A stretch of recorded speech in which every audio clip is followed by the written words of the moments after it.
በስመ አብ ወወልድ ወመንፈስ ቅዱስ አሐዱ አምላክ አሜን። ስብሐት ለእግዚአብሔር በሰማያት ወሰላም በምድር ስምረቱ ለሰብእ ብሰማይ በአፈ መላእክት እግዚአብሔር ክብር ምስጋና ይሁን። ኣብ ምድሪ እውን ደቂ ሰባት ሰላምን ጸጋን ሃፍትን ረድኤትን ይኹን። ኣብ ርሑቕን ኣብ ቀረባ ዘለኹም ኩልኹም በክርስቶስ ክርስቲያን በወዲ እግዚአብሔር ደቂ እግዚአብሔር ኣቦና መንግስተ ሰማያት ርስትና እናበልኩም ትምክሑ ኩልኹም በብዘለኽዎ ከመይ ኣለኹም? ጸጋ እግዚአብሔር ረድኤት እግዚአብሔር ሓይሊ እግዚአብሔር ጥበብ እግዚአብሔር ምስ ኩልና ይኹን። በብዘለኽዎ ጸጋ እግዚአብሔር ይፈለኹም። ናብ ሰዓት እዚ ናብ መዓልቲ ስለ ፅሕና ኣምላኽና ክብሪ ምስጋና ይብዛሕዮ። ወርሃ ክረምቱ ብሰላም ክፈፅመና ትዝርእቲ ንፍሬ ክብቃልና ቅዱስ ፈቃዱ ይኹን። መዓቱ ከይቁረልና ምሕረቱ ይላኸልና። ከምኡ'ውነይ ብሰዓት እዚ ኣብ ሰዓት እዚ ኣብዚ ግዜ እዚ ኣብ ዝተፈላለየ ፀገም ኣብ ዝተፈላለየ መከራ ኣብ ዝተፈላለየ ፈተና ዘለኹም እግዚአብሔር ኩሉ ዝኽእል ኣብ ልዕሊ ኩሉ ስልጣን ዘለዎ ኩሉ ክገብር ሓይልን ስልጣንን ከኣልነትን ዘለዎ እዩ እሞ እግዚአብሔር ካብቲ ዘለኹምዎ ፀገም ከውፀኩም ቅዱስ ፈቃዱ ይኹን። መንፈሳዊ ሓይሊ፣ መንፈሳዊ ረድኤት፣ መንፈሳዊ ትዕግስቲ፣ ፅንዓት ይሃብኩም። እግዚአብሔር ምስ ኩልና ይኹን። ሎማዓልቲ ዝመፅእኽዎ መልእክቲ ሕፅር ዝበለ መልእክቲ ወቕታዊ መልእክቲ እሞ ናብ ኩልኹም ክበፅሕ ናብ ኩሉ እውን ክበፃሕ እዚ መልእክቲ እዚ ናብ ኩሉ ተበፅሕዎ መልእክቲ እዩ። ኣብዚ ማሕበራዊ ሚድያ ብትግርኛ ቋንቋ ብዛዕባ ነገረ ማርያም ነገረ ቅዱሳን ዝምልከት ካብ ዝተፈላለዩ ኣሕዋትና ወሃቡ ቃላት ሰሚዕ ኣለኹ። ድንግል ማርያም ጸሎት ትሰምዕ ድያ ዝብል መልእክቲ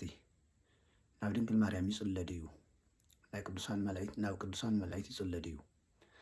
ናብ ቅዱሳን ጻድቃን ሰማዕታት ይጽለድ እዩ ዝብል መልእክታት ብተደጋጋሚ ሪኢ ኣለኹ እሞ በዚ መሰረት ገይረ ንእሽተይ ትምህርቲ ከብደል እየ። እዚ ትምህርቲ እዚ ንኦርቶዶክሳውያን ዝምልከት እዩ። መልሱ ኦርቶዶክሳዊ ዝኾነ ስለ ዝኾነ ካልኦት እውነይ ከም ፍልጠት ከም ምስትውዓል ኦርቶዶክሳዊት ቤተክርስቲያን እንታይ ትብል ዝብል ክሰምዕዎ ክፈልጥዎ ይኽእሉ እዮም። እዚ መልሲ እዚ ግን ሓደ ብኣጋጣሚ ከየንበቡ ከየስተውዓሉ ናይ ኦርቶዶክስ ተዋህዶ ቤተክርስቲያን ትምህርቲ ከየስተውዓሉ ንዝሰሓቱ ትምህርቲ ክኾኖም መልሲ ክኾኖም ንኽእረሙ፣ ብኻልኣይ ከዓመይ እቶም ከይፈለጡ ዝህብዎ ትምህርቲ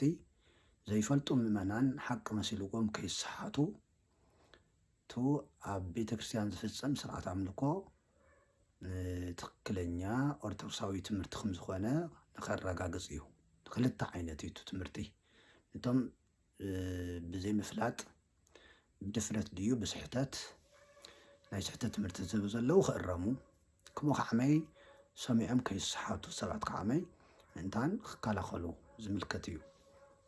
ከም ኦርቶዶክስ ተዋህዶ ቤተክርስቲያን ጠቕላላ ኦርቶዶክስ ማለት ኣሃታ ቤተክርስቲያናት ብሙሉእ ኣብ ዓለም ዘለዋ ኣሃታ ቤተክርስቲያናት ነገረ ቅዱሳን ነገረ ማርያም ናይ ቅዱሳን ጸሎት ይቕበሉ እዮም። ናብ ቅዱሳን ይጽልዩ እዮም። ናብ ድንግል ማርያም ይጽልዩ እዮም። ኣብ ኩሉ ማለት እዩ። ስለዚ ምዙ ተታሒዙ ብቅዱሳን መላእክት ኣማላድነት ክንጅምርና እዚ ሓደ መጽሓፍ ቅዱሳዊ ዝኾነ መልሲ፣ ካልኣይ ዜና ኣበው ወይ ድማ ናይ ኣቦታት ትምህርቲ መሰረት ገይረ መልሲ ክበሉ ማለት እዩ። ስለዚ እቲ መልሲ ናተይ ዘይኮነስ ኣብ መጽሓፍ ቅዱስ ተቐመጠ ቃልን ኣብ ናይ ኣቦታት ትምህርቲ ተቐመጠ ቃልን እዩ ማለት እዩ። ከምኡ ናይ እቶም ብዛዕባ ወቕታዊ ነገር ዘልዑ ዘለዉ ናብ ድንግል ማርያም ኣይጽለን ድንግል ማርያም ጸሎት ኣይትሰምዕን ዝብሉ እውነይ ትኽርክሮም ምሳና ዘይኮነስ ምስቶም ቅድሜና ዝነበሩ ብተጋድሎ ዝጸንዑ እሞ ስለ ድንግል ማርያም ክብርን ጸሎትን ናብ ድንግል ማርያም ክጽለ ከም ዘለዎ ድንግል ማርያም ከም ትሰምዕ ምስቶም ተናገሩ ምስቶም ቅዱሳን እዩ ክርክሮም ማለት እዩ። ክርክሮም ምሳና ኣይኮነን። ድንግል ማርያም ኣይትሰምዕን ናብ ድንግል ማርያም ናብ ወላዲተ ኣምላክ ኣይጽለን ናብ ቅዱሳን ኣይጽለን ዝብሉ ኣሕዋትና ተልዮም ክርክሮም ምሳና ኣይኮነን። ክርክሮም ምስ መን እዩ? ምስቶም ናብ ቅዱሳን ይጽልእ እዩ። ስለ ቅዱስ ድንግል ማርያም ክብሪ ቅዳሴ ማርያም ዝተፈላለየ ስለ ድንግል ማርያም ጸሎትን ናብ ድንግል ማርያም ከም ዝጽለን ዝደረሱ አቦታት ክርክሮም ምስ ቅዱስ ያሬድ ምስነ ቅዱስ አባ ሕርያቆስ እዩ ማለት እዩ። ምሳና ይኮነን። ስለዚ ንሕና ነዎ መልሲ ሓድሽ ልቢ ወለድ ፈጠራ ዘይኮነስ አቦታትና ዝበልዎ ኢና ክንብል ማለት እዩ። ንሳቶም ዝበልዎ ኢና ክንብል እሞ መንፈስ ቅዱስ ምስ ኩልና ይኹን። ጸጋ እግዚአብሔር ኣይረፈለየና መልሲ ክንብ ከዓመይ ዓይነ ልብና ያብርሃልና ከምኡውን እቶም ተሰሓይቶም ዘለዉ ከዓመይ ልቦም ምስትውዓል ሂቡ ክምለሱ እሞ ናይ አቦታቶም ኣሰር ተኸቲሎም ክነብሩ መልእኽተ እዩ። እግዚአብሔር ቅዱስ ፈቃድ ይኹን። አሜን። ናይ ቅዱሳን አመላድነት ናይ ቅዱሳን መላእክት አመላድነት ዝምልከት ኣብ ብሉይ ኪዳን ይኹን ኣብ ሓድስ ኪዳን ይኹን ተረጋገፀ እዩ። ኣብ መጽሓፈ ሄኖክ ዘሎ ሓሳብ ክንርኢና ወበህየ ርኢኩ ካልአ ራእየ ማህደሪሆሙ ለጻድቃን ወምስካቢሆሙ ኣብ ተመስጦ ናሃለኹ ካሊእ ራእይ ርኤ እቲ ራእይ ከዓመይ ናይ ቅዱሳን ጻድቃን ምሕደርን ምዕረፊኦም እዩ። ወበህየ ርእያ አዕይንትየ ማህደሪሆሙ ምስለ መላእክት ኣብኡ እውነይ መሕደሪኦም ምስ መላእክቲ ከም ዝኾነ ኣዕይንተይ ረኣያ። ወምስካቢሆሙ ምስለ ቅዱሳን ምዕራፎም መጸጊዖም እውነይ ምስ ቅዱሳን ነበረ። ምስ ቅዱሳን መላእክቲ ከም ዝኾነ ናይ ቅዱሳን ጻድቃን ምዕረፊ ምስ ቅዱሳን መላእክቲ ከም ዝኾነ ረኣኹ ይብል ዘለና ኣሎ ቅዱስ ሄኖክ እዩ። ግእዝ ዝገበርክዎ ምክንያት እቶም ትምህርቲ ዝህቡ ዘለዉ ናይ ግእዝ ፈላጣት ናይ ቤተክርስቲያን ትምህርቲ ዘምሄርና ባህልቲ ስለዝኾነ እየ ስለዝበሉ እየ። ወይ ስእሉ ወይ አስተበቁ ወይ ይጽልዩ በእንተ ውሉደ ሰብ ወይ ስእሉ ይልምኑ ወይ አስተበቁ ይማልዱ ወይ ይጽልዩ በእንተ ውሉደ ሰብ ንምእንቲ ውድ ሰብ ይልምኑ ይማልዱ ይጽልዩ ነይሮም ይብለና መጽሓፈ ሄኖክ ምዕራፍ 9 ቁጽሪ 21። ስለዚ ቅዱሳን መላእክቲ ይኹኑ ቅዱሳን ጻድቃን ሰማዕታት ይኹኑ ኣይጽልዩን ዝብሉ ምስ መን ይከራኸሩ? ምስ ቅዱስ ሄኖክ እዮም ክከራኸሩ ዘለዎ ምሳና ይኹን። ንምንታይ ከምዙ ትብል ኢሎም ናብኡ ይጠይቕዎ። መልስናን ንኣና ቅዱሳን መላእክቲ ቅዱሳን ጻድቃን ሰማዕታት ከም ዝጽልዩ ከም ዝልምኑ ከም ዘማልዱ ኣብዚ ምእንቲ ውሉደ ሰብ ምእንቲ ደቂ ሰባት ጽሒፉልና ኣሎ። ንሕና እዚ መሰረት ገርናና እዙ እነብሮ ዘለና ንኽተል ዘለና ተወሳኺ ወበእሉ መዋዕል ይሃብሩ ቅዱሳን ለይነብሩ መልእተ ሰማያት ወበአሃዱ ቃል ያስተበቁ ወይ ጽልዩ ወይ ይሴብሑ ኣብ ሰማያት ዘለዉ መላእክቲ ሓቢሮም ብሓደ ቃል ይማልዱ ይጽልዩ የመስክኑ ይብለና መጽሓፈ ሄኖክ ምዕራፍ 12 ቁጽሪ 34 ኣብ ሰማያት ዘለዉ መላእክቲ ይብለና ኣብ ሰማያት ዘለዉ መላእክቲ ብሓደ ቃል ይማልዱ ይጽልዩ የመስክኑ መጽሓፈ ሄኖክ ምዕራፍ 12 ቁጽሪ 34። ተወሳኺ ሳልሳይ ወሳልሰ ሰማይኩ ቃለ እንዘ ይስእሉ ወይ ይጽልዩ በእንተ ለይሃድሩ ውስተ የብስ ወያስተበቁ በስሙ ለእግዚአ መናፍስት። ሳልሳይ ሰማዕኹ ከምዚ ዝብል ቃል እንዘ ይስእሉ ወይ ይጽልዩ ይልምኑን ይጽልዩን በእንተ ለይሃድሩ ውስተ የብስ ኣብ ምድሪ ስለ ዝሓድሩ ደቂ ሰባት መን ቅዱሳን መላእክቲ ወያስተበቁ በስሙ ለእግዚአ መናፍስት መናፍስት ማለት ፍጥረታት መላእክት ማለት እዩ። ብመላእክቲ ጎይታ ስም ይማልዱ ይጽልዩ ነይሮም ይብለና መጽሓፈ ሄኖክ ምዕራፍ 10 ቁፅሪ 7 እዚ መሰረት ገይራ ቤተ ክርስቲያንና ማህሌት ክትጅምር ከላ ናይ ጸሎተ ማህሌት ምእተዊ ሚካኤል ሊቀ መላእክት ሰአሉ በእንቲ አነ ወቅዱስ ገብርኤል አእርግ ጸሎተነ ሚካኤል ምንታና ጸሊ ቅዱስ ገብርኤል ጸሎትና አእርግ ናበለት ብጸሎት ትምሕፀን መሰረቱ እዚ እዩ ናይ ስርዓተ ማህሌት ጸሎትና ካብዚ እዩ ተወሲዱ ካብ መጽሓፍ ቅዱስ እዩ ተቀዲሑ ናይ ሰዓታት ይኹን ናይ ቅዳሴ ይኹን ብምሉእ ካብ መጽሓፍ ቅዱስ እዩ ተቀዲሑ ማለት እዩ ኣብ ሐዲስ ኪዳን ቅዱስ ጳውሎስ እንታይ ይብለና ብዛዕባ ምስ ናይ ሕብረት ኣብ ሰማይ ዘለውን ኣብ ምድሪ ዘለውን ኣማንያን ሕብረት ሓደ ምዃኑ ምስቶም በአካለ ነፍሲ ዘለው ሕብረት ከም ዘለና ቅዱስ ጳውሎስ ይነግረና ብትምህርተ ክርስትና ኣብ ሰማይን ኣብ ምድርን ዘላ ሓንቲ ቤተ ክርስቲያን እያ ሓንቲ ጉባኤ እያ ኣብ ሰማይ ዘሎ ጉባኤን ኣብ ምድሪ ዘሎ ጉባኤን ሓደ እዩ ማእኸልና ክርስቶስ እዩ ኣብ ሰማይ ዘለው ነብሳት ይኹኑ ኣብ ምድሪ ዘለው ሕያዋን ይኹኑ በአካለ ስጋን በአካለ ነፍስን ዘለው ማእኸልና ክርስቶስ እዩ ንዚኡ ቅዱስ ጳውሎስ ወአንትሙሰ በጻሕክሙ ሀበ ጽዮን ሃገረ እግዚአብሔር ሕያው እንተ በሰማያት ንስኻትኩም ኣብ ሰማይ ናብ ዘላ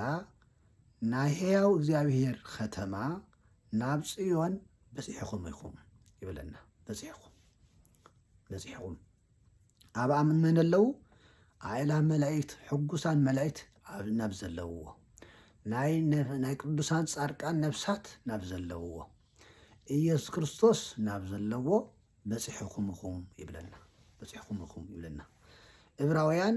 ምዕራፍ 12 ቁፅሪ 22 ጀሚርና ክነንብብ ከለና ብዛዕባ ኣብ ምድሪ ዘለዎ ክርስቲያንን ኣብ ገነት ኣብ ሰማይ ዘለዎ ክርስቲያንን ዝነግር ናይ ሕብረት ናይ ክርስቲያን ጉባኤ መንፈሳዊ ጉባኤ ይነግረና ስለዚ ኣብ ሰማይ ዘለው ይኾኑ ኣብ ምድሪ ዘለው ይኾኑ ሕብረት ኣለና ንሕና ንዓቶም ንሓሰብና ንጽሊ ነቶም ዘሸነፉ ንስዕብ ከምኡ ከዓመይ ብጸሎት ክሕግዙና ንምሕፀኖም ነቶም ንዓለም ዘሸነፉ ንሰይጣን ዘሸነፉ ዓወት ዝሓፈሱ ናይዚ ዓለም ፈተና ንዘሸነፉ ከመይሎም ከም ዝሓለፉ ብጸሎት ክዝክሩና ንምሕፀኖም ማለት እዩ እዚ መጽሓፍ ቅዱሳዊ ዝኾነ ቃል እዩ እዚ ተወሳኺ ቅዱስ ዳዊት እንታይ ይብል ኪያየ ይጸንዑ ጻድቃን እስከ ሶበ ተአስየኒ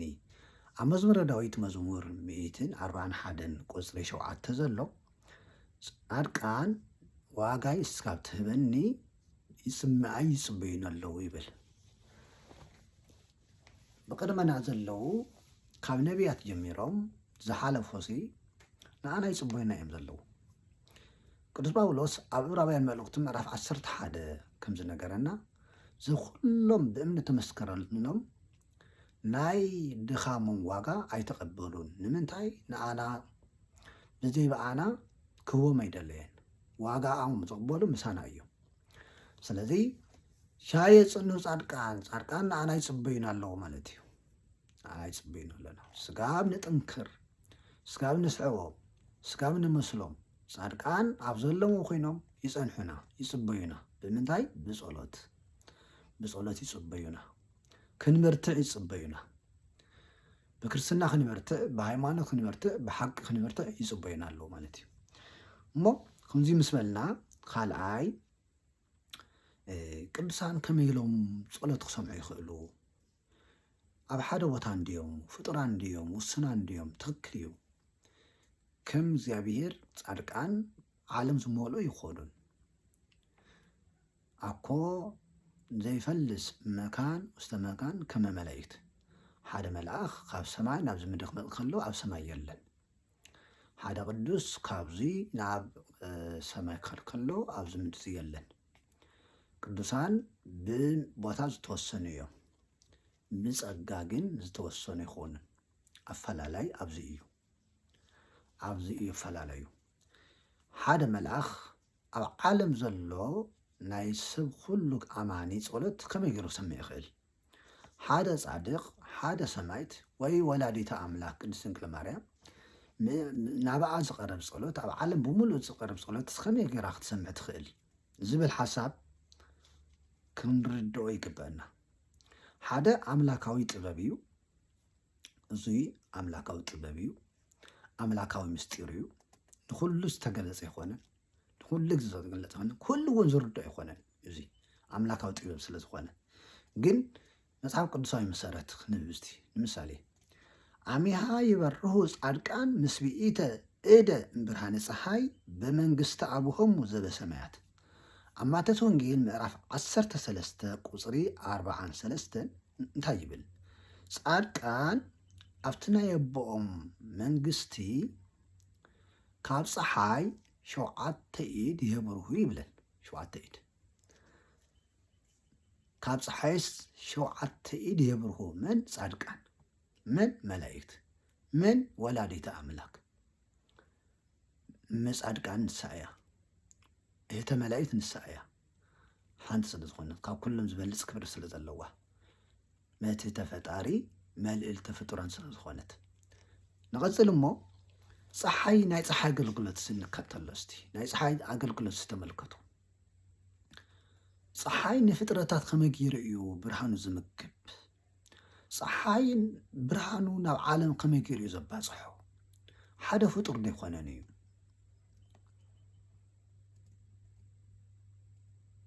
ሓስቡ እስቲ ሓስብዎ ፀሓይን ቅዱሳን ምን ይበልጽ ፀሓይን እመቤታችን ምን ይበልጽ ድንግል ማርያም ምን ይበልጽ አይነ ይበልጽ አይኔታ ትበልጽ ምን ይበልጽ አወዳደርዎ ናይ ፀሓይ ብርሃንን ናይ ቅዱሳን ብርሃንን እስተነጻጽርዎ ፀሓይ እኮ ማህደር እግዚአብሔር ይኾነትን እያ ፀሓይ እኮ አምሳለ እግዚአብሔር ይኾነትን እያ እመቤታችን እኮ ማህደረ ፀሓይ እያ እመ ፀሓይ እያ ምስራቀ ምስራቃት ሙፃ ፀሓይ ትበሃል ዘይዓረብ ፀሓይ ዘይፀንፍ መብራህቲ ዝወፃ ሓቀኛ ናይ ፀሓይ ጽድቅ መውጽኢት እያ እኮ ድንግል ማርያም ስለዚ ፀሓይ ንዓለም ኩሉ አገልግሎት ትህብ ኣበይ ኮይና ኣብ ሓደ ቦታ ኮይና ናይ ፀሓይ ብርሃን ዝበፅሖ ኩሉ ብርሃን ይረክብ ኣብ ቅድሚ ፀሓይ ዝኾነ ኩሉ ናይ ፀሓይ ብርሃን ይረክብ ኣብ ቅድሚ ፀሓይ ዝኾነ ኩሉ ናይ ፀሓይ ብርሃን ይረክብ ከምኡ'ውነይ ኣብ ቅድሚ ቅዱሳን ዝቆመ ናይ ቅዱሳን በረከት ይረክብ ንሱ እዩ ቅዱሳን ናይ ፀሓይ ጽድቅ ምሕደር እዮም ሰሌዳ እዮም ትዋና ብርሃን ኢየሱስ ክርስቶስ እዩ ስለዚ ቅዱሳን ናይ ዘበኣማን ፀሓይ ጽድቅ ኢየሱስ ክርስቶስ ምሕደር እዮም ንዚኡ ውነይ ፀሓይ ዘይዓርብ ዘዘልፈ ያበርህ ዲበ ቅዱሳን ዘይጠፍእ ዘይዓርብ ፀሓይ ኣብ ልዕሊ ቅዱሳን ኩሉ ግዜ ዘብርህ ተባሂሉ ዝነገረሉ ኣብ ልዕሊ ቅዱሳን ኮይኑ ዘብርህ ፀሓይ ጽድቅ ኢየሱስ ክርስቶስ ዘዘልፈ ያበርህ ዲበ ቅዱሳን ዝያበርህ ውስተ አልባቢሆሙ ለእለ ይፈርህዎ እስመ ምስሊሆሙ ለዝልፉ ሃሎ ኣብ ጸሎተ ኪዳን ኩሉ ግዜ እንጽልዮ ዝያበርህ ውስተ አልባቢሆሙ ለእለ ይፈርህዎ ንቶም ፈሪሖም ዘምልኽዎ ኣብ ልቦም ሓዲሩ ዘብርህ እስመ ምስሊሆሙ ለዝልፉ ሃሎ ለዘላፉ ለዝልፉ ንዘለዓለም ሓዲርዎም ምስኣቶም እዩ ዝነብር ይብለና ኣሎ ሙዚ ይግርመናን ቅዱሳን ናይ እግዚአብሔር ምሕደረት ኮይኖም ድንግል ማርያም ናይ እግዚአብሔር ምሕደረት ኮይና ንሕና እኮ ናይ እግዚአብሔር ምሕደር ኢና እኮ